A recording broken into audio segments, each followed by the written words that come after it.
I held the guest list in my shaking hands, ticking off the names of people I thought would be our family forever. The apartment smelled like the lavender candles Sarah loved. Everything was ready, the catering was booked, the flowers were chosen, and my suit was hanging in the closet. 2 weeks. In 14 days, I'd finally tell her the truth, that I wasn't just a mid-level manager, but the man who owned the very company I worked for. The front door clicked open. Sarah walked in, but she didn't drop her keys in the bowl like usual. She stood by the coat rack, her face pale and her eyes avoiding mine. "Hey, babe," I said, smiling as I looked up. "I think we should move your Aunt May to table 4. What do you think?" She didn't answer. She just stared at the guest list as if it were a death warrant. That's when I noticed it.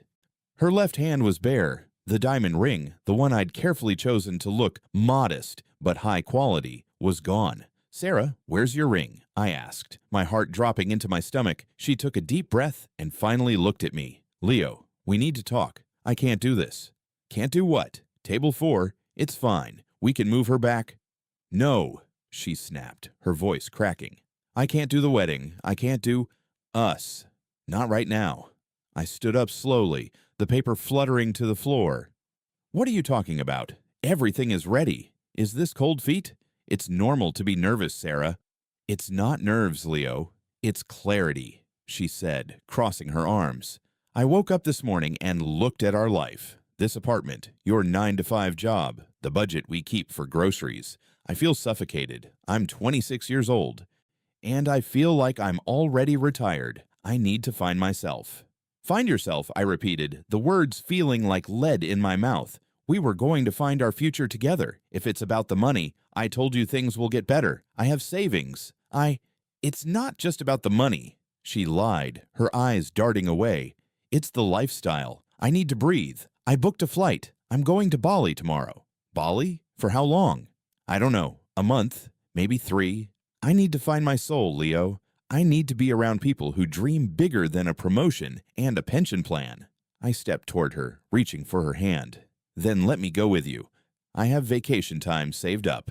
We can turn it into an early honeymoon. We can stay at a nice resort, clear our heads." She pulled away as if my touch burned her. "No, Leo, you don't understand.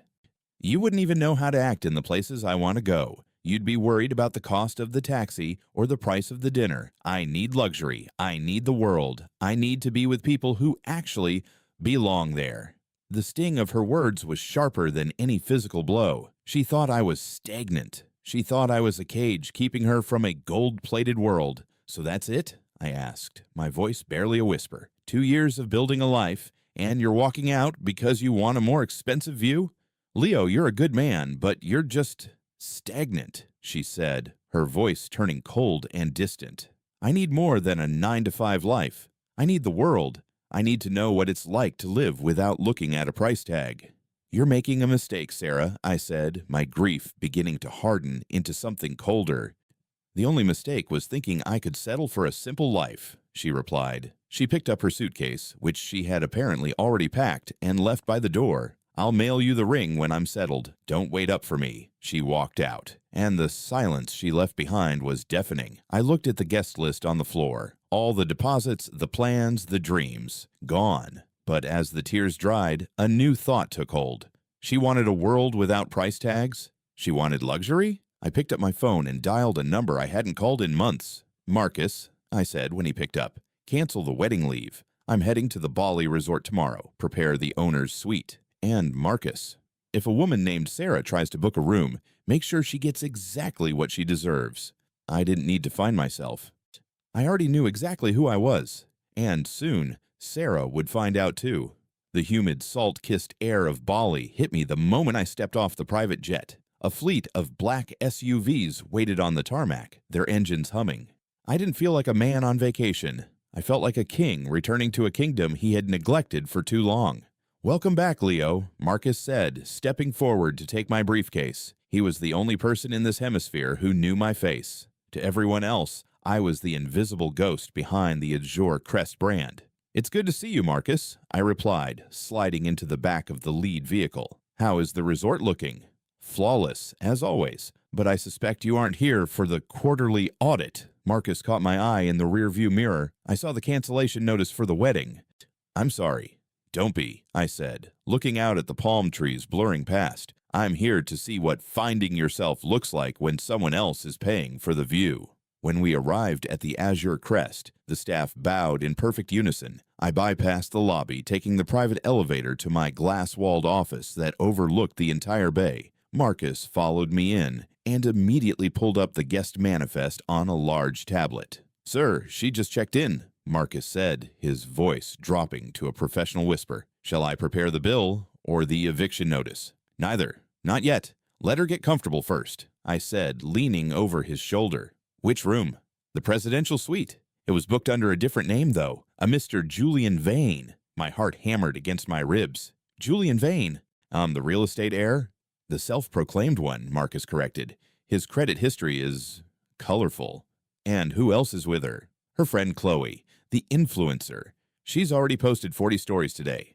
I've compiled the highlights for you." Marcus tapped the screen, and Chloe's Instagram profile appeared. I watched the first video. It was Chloe and Sarah draped in expensive silk robes, sipping vintage champagne on the balcony of my resort. "Oh my God, Sarah!" Chloe squealed in the video. "Can you believe we're finally here? No more boring Leo and his spreadsheets. Just sun, sand, and Julian's black card." Sarah laughed, looking more radiant and alive than she ever had in our apartment. "I feel like I'm finally breathing, Chloe. I can't believe I almost married a guy who thought a big night out was a local steakhouse." "Julian is taking us to the private beach club tonight." I felt a cold, sharp blade of betrayal twist in my chest. She hadn't come here to find her soul. She had come here to replace me before the wedding bed was even cold. "Marcus, pull up the security feed for the lobby lounge from 20 minutes ago," I commanded. The screen flickered, showing Sarah walking in. She was draped in designer shopping bags that I knew she couldn't afford on her teacher's salary. A tall man with a fake tan and a flashy watch met her, wrapping an arm around her waist. "Julian." He kissed her cheek, and she leaned into him with a smile that used to be mine. "They look very happy, don't they?" I muttered, my hands clenching into fists. "They look expensive, sir," Marcus replied. "Mr. Vane has requested a private dinner on the beach tonight. He asked for the most expensive bottle in the cellar. He was very insistent that the staff treat him like royalty." "Did he now?" I walked to the window, watching the sun begin to set over the Indian Ocean. The orange glow hit the water, making it look like molten gold. "I want to be the one to serve that dinner." Marcus paused, his eyebrows shooting up. "Sir, you want to play waiter?" "I want to see the look on her face when she realizes the boring man she left owns the ground she's standing on," I said. "But not tonight. Tonight, let them celebrate. Let them think they've won. I want her to feel like she's reached the top of the mountain before I let the ground crumble." "As you wish," Marcus said. "I'll ensure the staff knows you are concierge trainee Leo for the evening." "Shall I arrange for Chloe's social media to stay active? She's providing excellent evidence of, well, everything." "Keep it running," I said. "I want the whole world to see her finding herself. It makes the ending so much more satisfying." I looked back at the screen, at Sarah's smiling face. She had no idea that every luxury she was touching was mine. Every breath she took in this resort was by my permission. The simple life was over. The game had just begun. I pulled the cheap cotton polo shirt over my head and adjusted the name tag that simply read Leo. It felt strange. In my office, I wore silk and commanded thousands. Here, in the dim light of the staff locker room, I looked like the man Sarah thought she had escaped. "Are you sure about this, sir?" Marcus asked, standing by the door. "It's beneath you." "No." "Marcus," I said, checking my reflection, "watching a person's true character reveal itself is never beneath me. Is the table set?" "Section 4, the private alcove. They've already ordered the 1945 Romane Conti, or rather, Mr. Vane ordered it. He hasn't checked the price list." "Perfect. Let's go." I grabbed the silver tray and walked out toward the beach. The sand was cool beneath my shoes. I could hear Sarah's laughter before I saw her. It was a high, carefree sound I hadn't heard in months. She was sitting across from Julian, whose silk shirt was unbuttoned halfway down his chest. "And then," Julian was saying, waving a cigar, "I told the pilot we weren't landing until the weather cleared in Singapore. You have to be firm with these people, Sarah. They respect power." "You're so adventurous, Julian," Sarah cooed. Leo would have just apologized to the pilot and asked for an extra bag of peanuts. They both roared with laughter. I stepped into the light of the torches surrounding their table. "Good evening," I said, my voice steady. "I'll be your server for the main course." Sarah didn't even look up at first. She was busy admiring her new manicure. "Finally, we've been waiting 10 minutes. Bring the wine." "Of course," I replied, pouring the deep red liquid into Julian's glass. Julian took a sip and smirked. "Not bad. A bit earthy. You boy, make sure the steak is medium rare. If I see a hint of well done, it's going back to the kitchen along with your tip." "I understand, sir." I moved to fill Sarah's glass. As the light from the candle hit my face, her smile froze. She squinted, her eyes widening in disbelief. The glass in her hand wobbled. "Leo," she whispered, her voice trembling. I looked her dead in the eye. "Good evening, Sarah. I hope you're enjoying the resort." "Leo, are you stalking me? God, this is pathetic," she suddenly shrieked, slamming her hand on the table. She turned to Julian, her face flushed with embarrassment. "Julian, this is him. This is the ex I told you about, the one who couldn't let go." Julian leaned back, a cruel grin spreading across his face. "This is the stagnant manager? He's a waiter, Sarah. You told me he had an office job. He's a servant." I thought he had an office job," Sarah hissed, looking at me with pure disgust. "Leo, did you seriously follow me to Bali and get a job at my hotel just to be near me? Do you have any idea how creepy this is? You're ruining my vacation." "I'm just doing my job, Sarah," I said calmly. "Your job is to stay away from me," she snapped. "Julian, tell him to leave before he ruins our wine. I can't even look at him in that tacky shirt. It's embarrassing. What if someone sees me with you?" Julian snapped his fingers in my face. "You heard the lady, Leo. Although, wait, you spilled a drop of water on the table when you poured that wine. Clean it up." I didn't move. "The table is fine, Mr. Vane." "I said clean the floor better," Julian barked, pointing at a small patch of sand near his shoe. "Actually, get on your knees and wipe the base of this table. It looks dusty. If you want to be a servant, start acting like one. Maybe I'll throw a $100 bill at you so you can afford a flight back to your boring little life." Sarah giggled, leaning into Julian's shoulder. "Go on, Leo. Do what the man says.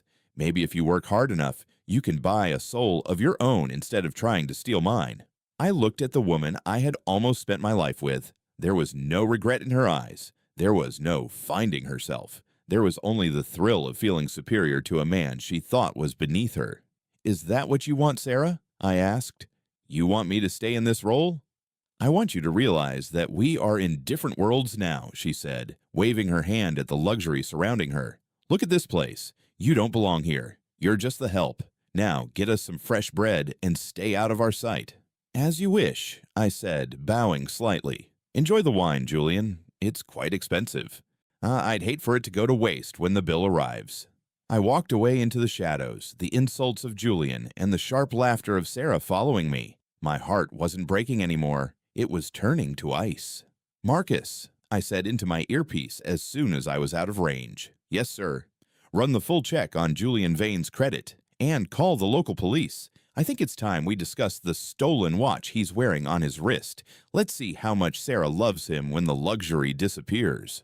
I stood in the darkened corner of the management office, watching the security monitors. On the screen, Sarah and Julian were lounging by the infinity pool, acting as if they owned the horizon. Marcus stood beside me, his fingers flying across a laptop keyboard. "I finished the deep dive, sir," Marcus said, clicking a final button. "It's exactly as you suspected. Julian Vane doesn't exist. His real name is Julian Smith. He's a professional lifestyle leech. He uses high-limit credit cards that aren't his to charm women he thinks have massive trust funds." I laughed, though there was no humor in it. "So, he thinks Sarah is rich. That's the irony of the century. She's been spending my secret savings for 2 years while dreaming of a man like him." "Exactly," Marcus replied. "And right now, he's trying to order a vintage crystal set and a second bottle of that Romanée Conti. The total bill for their stay, including the damage to the jet skis earlier, is sitting at $28,000. Trigger the freeze, Marcus, now." "With pleasure, sir." I watched the monitor. A server approached their poolside cabana with a mobile payment terminal.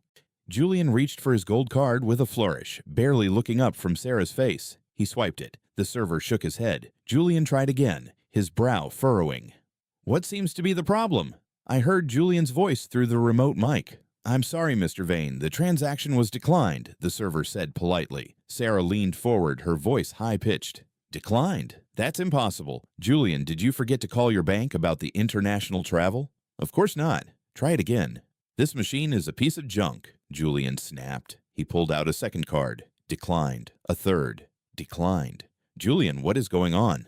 Sarah's voice lost its sweetness. "You said you had unlimited credit. This is embarrassing. People are looking." "Shut up, Sarah. It's just a technical glitch," Julian hissed, his face turning a deep, ugly purple. I stood up and stripped off the polyester staff shirt. Underneath, I put on a crisp, white Egyptian cotton shirt and a tailored Italian suit jacket that cost more than Julian's fake watch. I checked my reflection, smoothed my hair, and stepped out of the office. As I walked toward the pool area, the change in the atmosphere was instant. Every staff member I passed stopped in their tracks and bowed deeply. "Good evening, Mr. Owner," they whispered. I reached the cabana just as Sarah was standing up, her face pale with panic. Julian was screaming at the server, waving his hands wildly.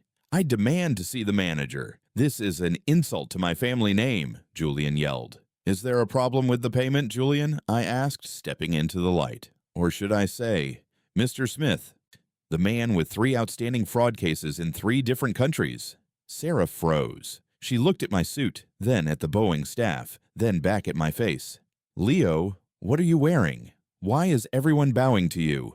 "The waiter isn't a waiter, Sarah," I said, my voice cold and calm. "And the billionaire next to you doesn't have a cent to his name. Marcus, would you mind reading the report?" Marcus stepped forward from the shadows. "Julian Smith, wanted for questioning regarding a pyramid scheme in London and identity theft in Dubai. His cards are all flagged as stolen." Julian tried to bolt, but 2 of my security guards stepped into his path. He collapsed back into his chair, the bravado vanishing instantly. "Leo, I don't understand," Sarah stammered, reaching out to touch my sleeve. "You own this place." "You're the owner." "I am," I said, pulling my arm away. "I was waiting for our wedding day to tell you. I wanted to be sure you loved me. Not the resort. I guess I got my answer, didn't I? Leo, baby, listen to me." "Save it, Sarah. The tide has officially turned." The lobby of the Azure Crest was a masterpiece of glass, gold, and marble, but all I could focus on was the wreckage of the woman standing in the center of it. Sarah looked small, the designer scarf around her neck, which she'd likely bought with Julian's fraudulent money, looked like a noose. "Leo, please, just let me explain," she sobbed, rushing toward me. She tried to grab my hands, her eyes leaking mascara that left ugly black streaks down her cheeks. I was so confused. Everything was happening so fast with the wedding, and I felt so much pressure. Julian, he manipulated me. He made me think I was missing out on life. I stepped back, letting her hands fall into empty air. "Manipulated you, Sarah. He didn't force you to take off your ring. He didn't force you to call our life together stagnant or boring." "I didn't mean it," she cried, her voice echoing off the high ceilings. "I was just scared. I've always loved you, Leo. I loved the man I met 2 years ago. I don't care about the resorts or the money. I swear, I just want my Leo back." I looked at Marcus, who was standing by the mahogany reception desk. "Marcus, play the audio from the beach dinner. Chapter 3, timestamp 22 minutes. Marcus pressed a button on his tablet. Sarah's voice filled the lobby, clear and cruel. "Leo, are you stalking me? God, this is pathetic. Julian, tell him to leave before he ruins our wine. I can't even look at him in that tacky shirt. It's embarrassing." The recording cut to her giggling while Julian told me to clean the floor. Sarah's face went from pale to ghostly white. She opened her mouth to speak, but no sound came out. "That doesn't sound like someone who loves the man she met 2 years ago," I said, my voice devoid of emotion. "That sounds like a woman who was thrilled to have someone to look down on." "I was just trying to fit in with him," she whispered. "I was playing a part. Leo, we can fix this. We can go back home, forget all this wealth, and just be us again. I'll do anything." "The us you're talking about never existed," I replied. "You were only happy with me as long as you thought I was the best you could do. The moment you thought a bigger fish like Julian came along, you threw me away like trash. You didn't need to find yourself, Sarah. You just needed to find a bigger wallet. Too bad you walked away from the only one that actually cared about you." Just then, the heavy glass doors swung open. 2 local police officers marched in, followed by a handcuffed Julian. He looked pathetic, his fake tan smudged and his expensive shirt torn at the shoulder. "Mr. Owner," the lead officer said, nodding to me, "we have processed the suspect. The watch and the credit cards were indeed reported stolen from a guest in Singapore last month. We are taking him to the station now." "Wait, Julian!" Sarah yelled, turning toward him. "What about my things? What about the bill?" Julian spat on the floor, glaring at her. "Your things? I bought those with cards that are dead now, you idiot. I thought you were a rich teacher with a massive inheritance. You're just a gold digger who chose the wrong gold mine. We're both losers, Sarah." The officers dragged him out. The silence that followed was heavy. Sarah turned back to me, her eyes desperate. "Leo, the bill. Marcus said it's $28,000. I don't have that. Please, you own the place. Just make it go away." I looked at the bill on the digital screen. It was a staggering amount for a schoolteacher, but a rounding error for me. "I'm not a monster, Sarah," I said quietly. "I won't send you to jail with Julian, but I am a businessman. Marcus, cancel her reservation immediately. Pack her bags and put them on the curb. As for the bill, I'll have my lawyer send a payment plan to your school's HR department. You'll be paying for this spiritual journey for the next 10 years. "You can't do that," she screamed. "I'll lose my job. I'll be ruined." "You chose the luxury, Sarah. Now you get to experience the cost," I said. "You wanted to live without looking at a price tag. Consider this your first lesson in economics."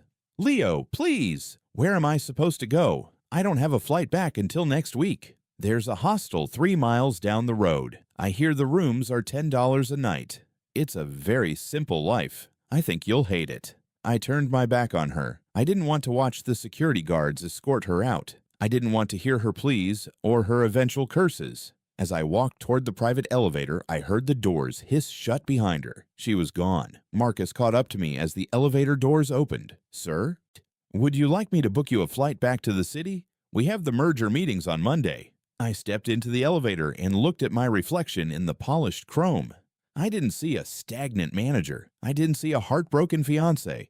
I saw a man who had finally cleared the weeds out of his garden. "No, Marcus," I said, a small, genuine smile finally touching my lips. "I think I'll stay for a few days. I actually want to enjoy the view for once." "A wise choice, sir. Shall I bring the guest list for the grand opening of the Tokyo branch?" "Later," I said as the elevator began to rise. "Right now, I just want to breathe."